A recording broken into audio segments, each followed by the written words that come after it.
दोस्तों, क्या आपने कभी सुना है एक घोड़ी इंसान के बच्चे को पैदा करे? आज की इस वीडियो में हम आपको बताने वाले हैं कि जब गांव वालों को पता चला कि घोड़ी ने इंसान का बच्चा पैदा किया है, तो उन्होंने उसके साथ क्या किया। आइए सुनते हैं। ये किस्सा उस जमाने का है जब गांवों की मिट्टी में इंसान की वफादारी मिला करती थी और हर आवाज में कोई कहानी छुपी होती थी। शहर से कुछ कोस दूर धूल भरे कच्चे रास्तों और आम के बागों से घिरा एक गांव था, सहारपुर। सहारपुर कोई बहुत बड़ा गांव नहीं था, मगर वहां के लोग अपनी जुबान से ज्यादा आंखों से बात किया करते थे। चौपाल पर बैठना, सरसों के खेतों में काम करना और हर शाम एक नए किस्से का ताना बाना बुनना, यही वहां की जिंदगी थी। उसी गांव के एक कोने में, जहां झाड़ियों के पीछे से सूरज झांका करता था, एक अधपक्के मकान में रहता था सलीम। सलीम की उम्र 40 बरस हो चली थी। एक भी शादी का रिश्ता उसके नाम पर नहीं जुड़ा था। गांव की जबान पर लोग कहते, अजीब आदमी है सलीम, न किसी से मिलता है न किसी से बोलता है, औरतों से जैसे कोई बैर है उसे। मगर सलीम के चेहरे पर कभी किसी बात का असर नहीं दिखता था। वो हर रोज सुबह उठता, अपने घर के पिछवाड़े की तरफ जाता, जहां एक खूबसूरत काली रंग की घोड़ी बंधी रहती थी। नाम था उसका लाली। लाली कोई आम जानवर नहीं थी। उसकी आंखों में कुछ ऐसा था जो इंसानों की आंखों में भी कम ही मिलता है। एक भरोसा, एक अपनापन। उसके बदन पर रात जैसी काली चमक थी, और जब वो भागती तो लगता जैसे जमीन पर कोई राग बज उठा हो। सलीम उसे अपनी औलाद की तरह चाहता था। वो सुबह उठते ही सबसे पहले लाली के पास जाता, उसके लिए खास घास लाता, अपने हाथों से चारा खिलाता, उसके जिस्म पर कपड़ा फेरता और उसके माथे को चूमता। कभी कभी तो लोग देखते कि सलीम लाली के कान में कुछ कह रहा है, जैसे कोई राज हो उनके बीच। गांव की औरतें पानी भरते हुए कानों में धीरे धीरे कहती, सुनो ना, सलीम ने फिर घोड़ी के साथ पूरा दिन बिता दिया। उसको औरत से नहीं घोड़ी से मोहब्बत है, कुछ तो गड़बड़ है। मर्द चौपाल में बैठकर हंसते, कभी घोड़े पर दिल आया था, सुना था, ये तो घोड़ी पर ही मर मिटा है। किसी ने यहां तक कह डाला, भाई, जब इंसान का दिल तन्हा हो जाए तो वो काले घोड़े को भी अपना ही समझने लगता है। मगर न सलीम ने कभी किसी बात का जवाब दिया, न लाली ने कभी किसी को पास आने दिया।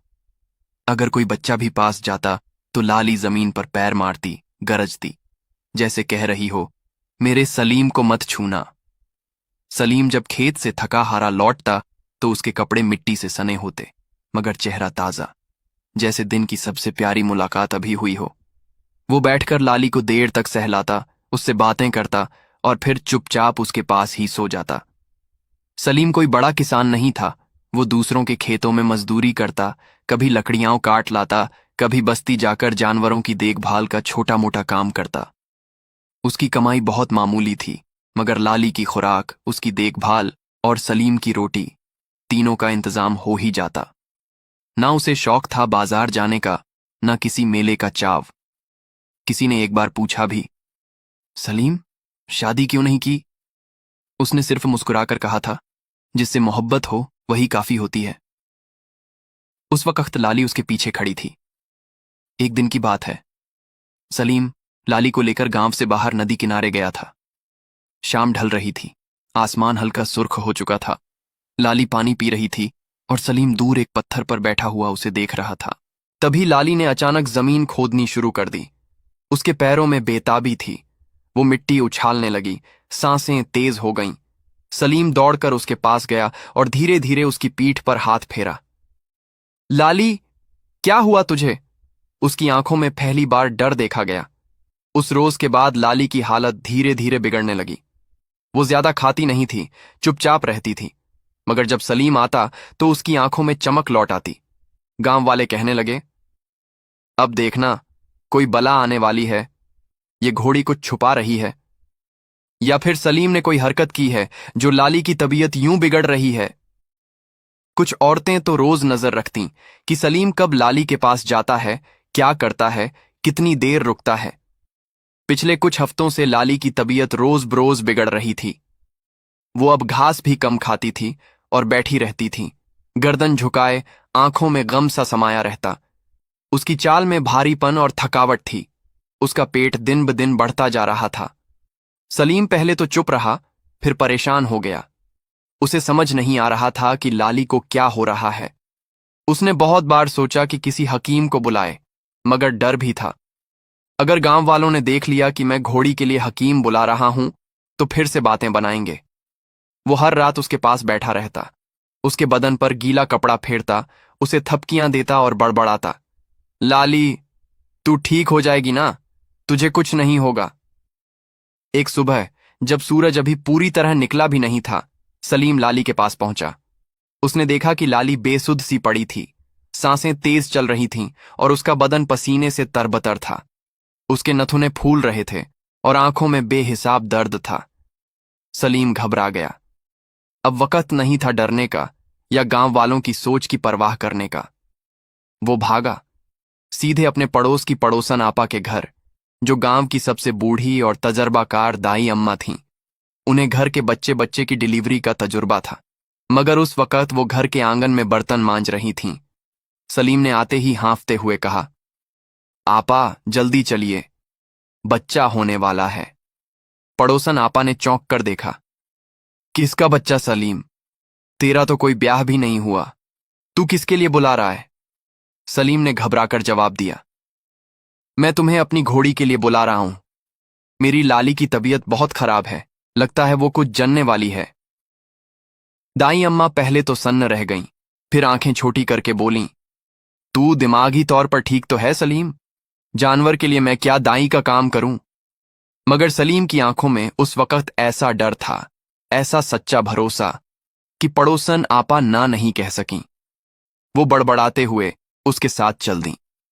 जैसे ही दोनों घोड़ी के अस्तबल में पहुंचे, लाली के नीचे एक सफेद रंग की चादर थी और वहां का माहौल पसीने और मिट्टी से भारी हो चुका था। घोड़ी जमीन पर लेटी हुई थी, थकी, बेबस, मगर जिंदा। और उसके बिल्कुल करीब एक नवजात बच्चा पड़ा था, इंसान का बच्चा, बिल्कुल साफ, नर्म, गुलाबी जिस्म, आंखें बंद, रोने की आवाज हल्की सी, जैसे किसी नवजात इंसानी बच्चे की होती है। पड़ोसन आपा का हाथ कांपने लगा। उनके मुंह से निकला, ये ये ये क्या है सलीम? सलीम खुद भी पत्थर बन चुका था। उसने आगे बढ़कर देखा, बच्चा उसी लाली के पास पड़ा था, जिस लाली की सांसें धीमी हो चुकी थीं, लेकिन उसकी आंखें उस बच्चे को देख रही थीं, जैसे वो उसी का हो। सलीम की सांसें उखड़ने लगीं।